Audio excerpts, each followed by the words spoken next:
Hello, this is Dr. Grande. Today's question is, can I analyze the circumstances surrounding the death of Michael Jackson?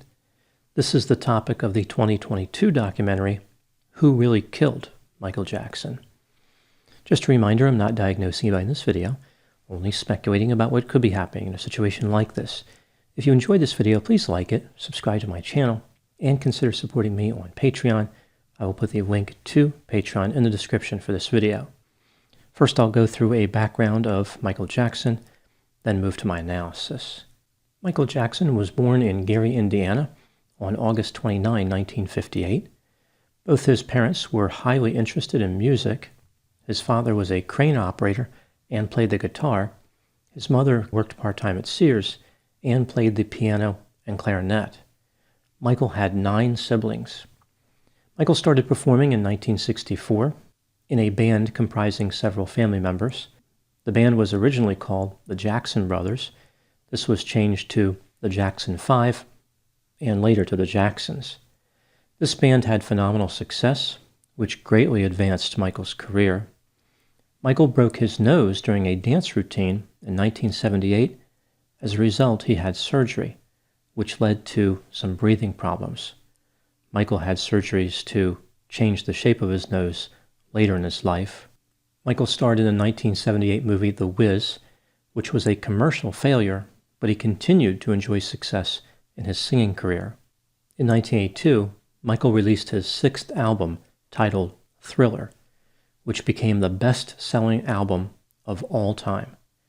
Michael became a musical legend. He skyrocketed to phenomenal fame and fortune.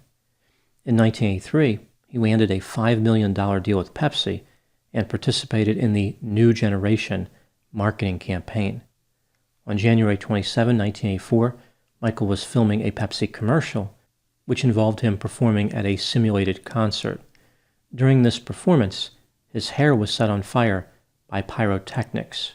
Michael sustained 2nd and 3rd degree burns to his scalp and had to have a number of surgeries.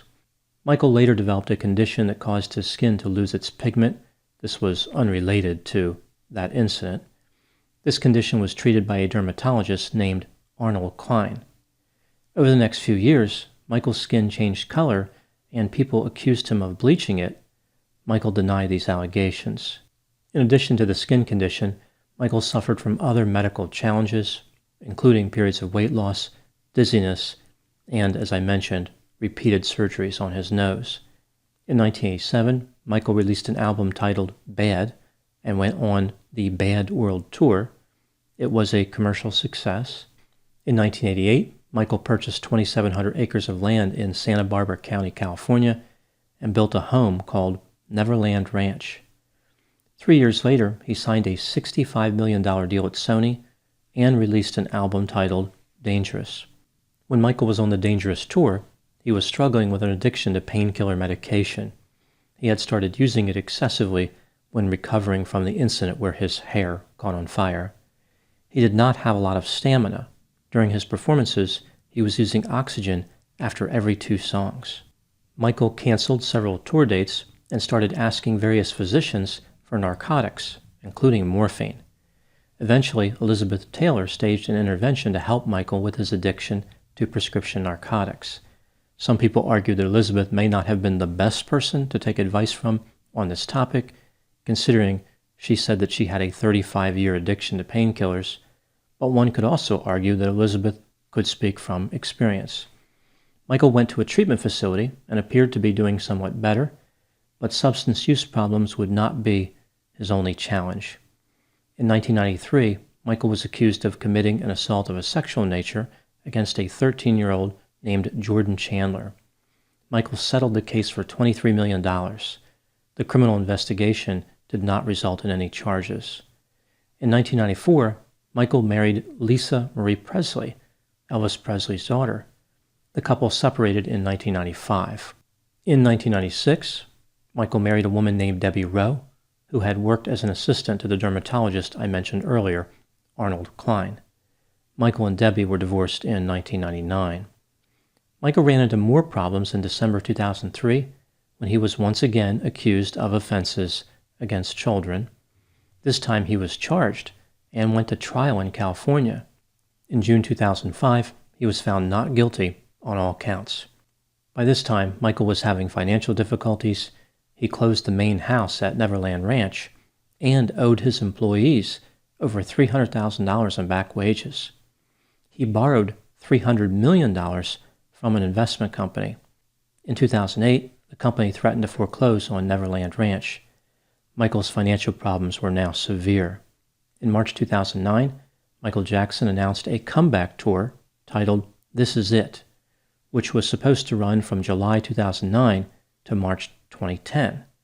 He said that after completing the tour, he would retire.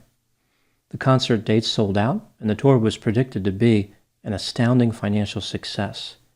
Michael was under a lot of pressure to ensure that the tour was executed without incident. He moved to Los Angeles and started rehearsing for the tour. A company named AEG was in charge of promoting the This Is It tour in London. They hired a physician named Conrad Murray to care for Michael. By this point in his life, Michael was really struggling with drug dependence. He had been visiting multiple physicians and receiving large quantities of prescription medications. He did this by using 19 different aliases, so that no single physician would be able to find out what other physicians had been prescribing Michael. The dermatologist Michael had been seeing, Arnold Klein, was treating Michael just about every day, ostensibly for problems related to his skin. Arnold was giving Michael injections of Demerol as part of this process, even though none of the treatments Michael was receiving were consistent with Demerol use. Michael's drug use led him to having difficulty sleeping. This had become a real problem for him years earlier when he was on tour. So he started using the drug propofol, which is used to maintain anesthesia. It's almost never used outside of a hospital setting. With his use of Demerol, the sleeping problems became even more pronounced because Demerol interferes with sleep. Michael fell into a routine of taking narcotics in the day and taking propofol at night. This was his life. He was in a drug-fueled stupor pretty much all the time. Much of the time he appeared to be incoherent. This takes us to June 24, 2009, which was less than 3 weeks before the This Is It tour was set to start in London. At 6:30 p.m., Michael arrived at the Staples Center in Los Angeles in order to rehearse, but didn't start rehearsing until 9 p.m. He arrived back at his home on the west side of Los Angeles at about 12:30 a.m., now on June 25. Conrad Murray cared for Michael at his residence. Michael complained that he wasn't able to fall asleep.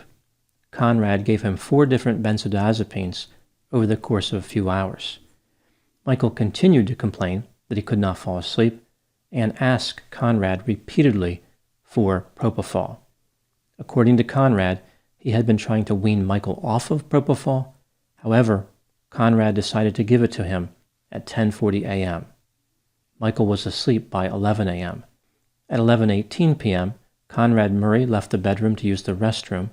When he returned 2 minutes later, he discovered that Michael was not breathing. Conrad claimed that he tried to revive Michael using CPR, but he did not call 911. He said the house did not have a landline, and he did not know the zip code where the house was located. This did not stop Conrad from making several calls on his cell phone not long after Michael stopped breathing. At 12:22 p.m., a security guard called 911. Paramedics arrived just a few minutes later and found that Michael was not breathing and did not have a pulse. They performed CPR for 42 minutes at his residence. Michael Jackson was transported to a local hospital where he was pronounced dead at 2:26 p.m. He was 50 years old. An autopsy indicated that Michael died from combined drug intoxication, including propofol and Ativan. As part of the investigation into his death, his residence was searched. The police found 22 different prescription medications. Some of the medications had false labels or no labels.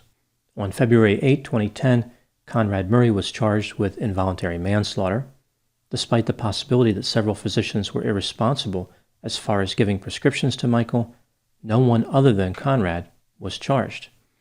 Conrad Murray was found guilty on November 7, 2011, and sentenced to 4 years in prison, which was the maximum penalty. He was released less than 2 years later due to prison overcrowding. Michael Jackson's family sued the company that hired Conrad, AEG, alleging that the company had been negligent when hiring him. In 2013, after a trial that lasted for about 5 months, the jury found in favor of AEG, saying that they could not have known that Conrad was incompetent. Now moving to my analysis. Here are my thoughts on a few areas that stood out to me in this case. Item number 1. In the documentary, Who Really Killed Michael Jackson, there's an emphasis on the potential role of the dermatologist Arnold Klein. He was never charged in connection with Michael's death, and he died in 2015.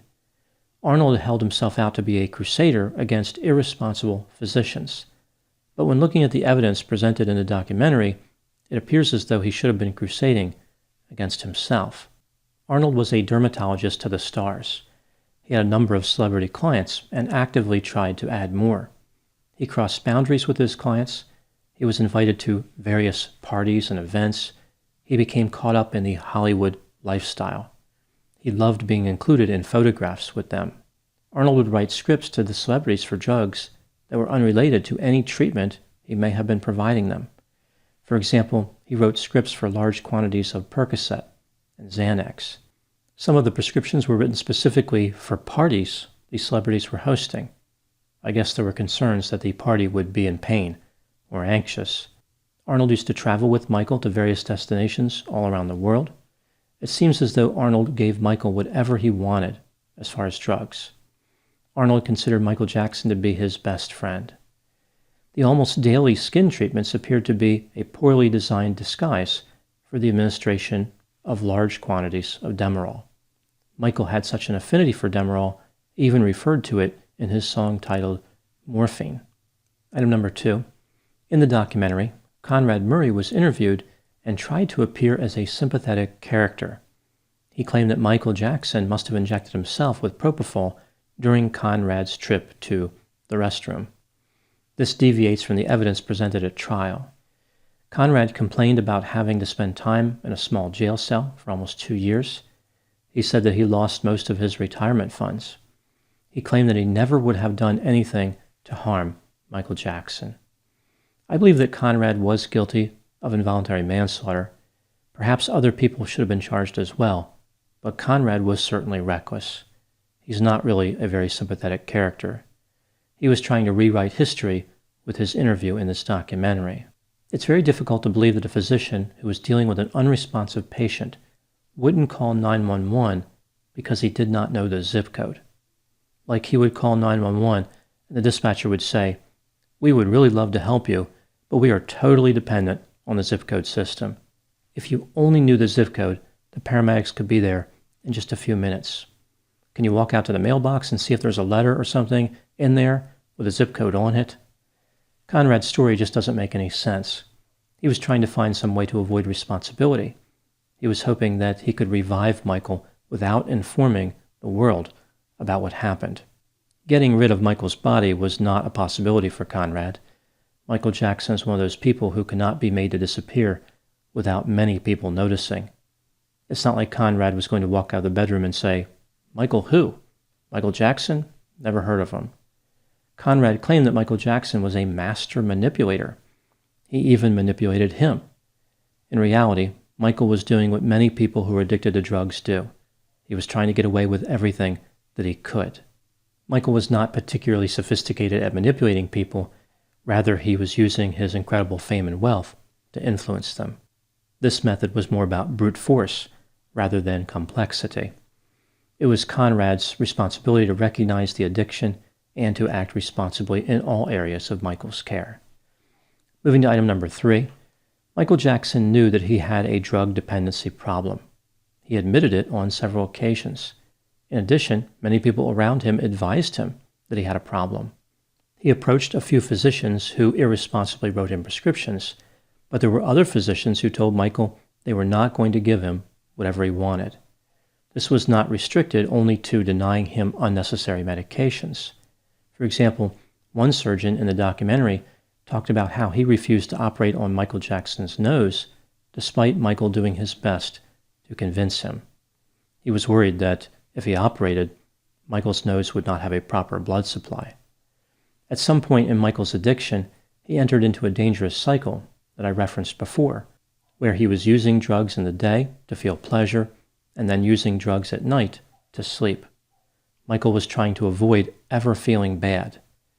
Normally, when somebody uses drugs, they go through times where they feel great and times where they feel horrible. It's not unusual that a person in this situation will try to beat the system. They design their drug use strategy so they will only ever feel good. That's what Michael was trying to do.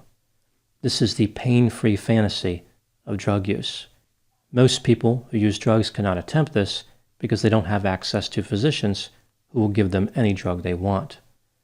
In a sense, Michael was the victim of his own fame and wealth. Some people were willing to tell him no, but others were desperate to keep his friendship and gave into his demands. This brings me to the final item, number 4. Who killed Michael Jackson? There are many different opinions about the answer to this question. Some people say that Michael Jackson made his own choices. He admitted that he was addicted, yet he continued to use. Some say that the physicians who wrote him the prescriptions were responsible.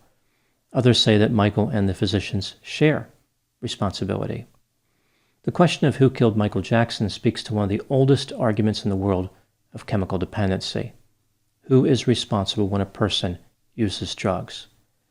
This is a complex topic that has been debated among researchers for many years. Researchers on both sides look at the other side and call them gullible. It's actually an amazingly heated argument. One could argue that there are essentially two schools of thought. Number one, people who use substances choose to do it. They are exercising free will. Drug use is a maladaptive pattern of behavior, but one that a person can choose to stop. Number two, addiction is a chronic illness, a disease that destroys or compromises free will. Once a person has the disease, they cannot get free of it without intervention. This issue is highly contentious, as I mentioned, and there is no clear-cut answer. Researchers supporting theory number 1, the free will theory, argue that there is no disease that behaves like addiction. If somebody stops using drugs, the problem is solved. There is no other disease like that. They point out that the vast majority of people who become addicted to drugs eventually quit, most of them without receiving treatment. People supporting this theory worry that if individual responsibility is removed from the equation, people who suffer from substance use will give up trying to fight the addiction, which makes sense because they wouldn't have any hope. They would look at their addiction and say, "There's nothing I can do." People supporting this theory believe that a person's choice is an important tool to help people recover from substance use. Those arguing for theory number 2, the chronic disease model, say that drugs damage the brain in a way where it no longer functions properly. They concede that people are responsible for the decision to use drugs for the first few times, but after a certain point, the disease takes over. It's like a compulsion the individual cannot resist. There is no hope for them without some type of mental health treatment. Who is correct in this argument? There's no way to know. In my opinion, there is no one theory that fits every situation when it comes to chemical dependency. I've seen cases where a person appears to be severely addicted, but they reach some type of crisis in their life, and they simply stop using. For example, a relational, financial, or spiritual crisis. I've seen other cases where no matter how many incentives a person has to stop using, or how severe the penalty is for continued use, they just can't seem to stop, as if they are no longer in control of their behavior. In a sense, the free will theory is correct for some people, and for others, the chronic disease model is correct. Unfortunately, there is no good way to know which theory is applicable for any particular case. One item that most researchers agree on is that being judgmental toward people who use substances is not helpful for recovery. A researcher can believe either theory and view the person who uses substances with compassion. Moving back to Michael Jackson, in my opinion, Michael and everyone who irresponsibly enabled him share responsibility for his death. The physicians in particular should have used their free will to tell him no. One could argue that Michael Jackson died because he had the resources to fuel his addiction to a ridiculous degree, and from the physician's addiction to be friends with somebody famous and wealthy.